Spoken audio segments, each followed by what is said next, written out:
Today we're showing you a 2015 John Deere 5075E tractor. It's a four-wheel drive tractor with cab, heat, and air. Tractor has the John Deere H240 quick attach front loader to go with it. Has 1,275 hours. The tractor is in very nice shape. Bucket's in good shape. Barely any paint out of the bucket. It's got the global cell hookup for your quick attach. Front grill guard is on the tractor. Paint's in really nice shape. It's got the work lights on the cab as well as a left side extendable mirror. Front tires do show some wear, but certainly have some life remaining.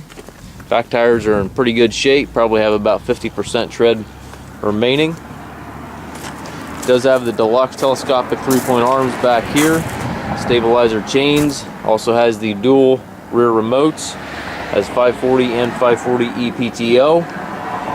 A little bit of a scuff back here in the fender.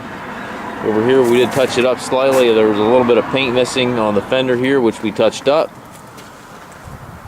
Work lights on back of the cab. Has a toolbox here on the side.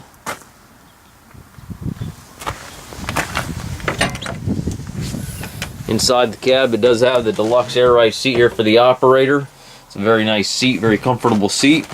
Has tilt and telescopic steering wheel. Left-hand power reverse allows you to change direction without clutching. Also to the left of the seat here you have your four-wheel drive engagement lever as well as your 540/540E PTO selector.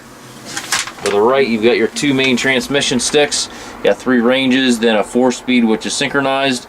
Gives you a total of 12 speeds between the two. Also have the loader control right there within easy reach. To the right of the seat you've got your hydraulic and 3-point controls as well as your PTO engagement.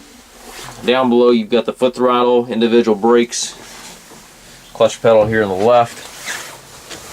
As you can see, the tractor's in very nice shape. It's a very clean tractor inside and out. Starts, runs, and works as it should. Also must pass a 40-point inspection prior to pickup or delivery. We do take trades, also offer trucking and financing. If you have any questions regarding this unit, please contact us.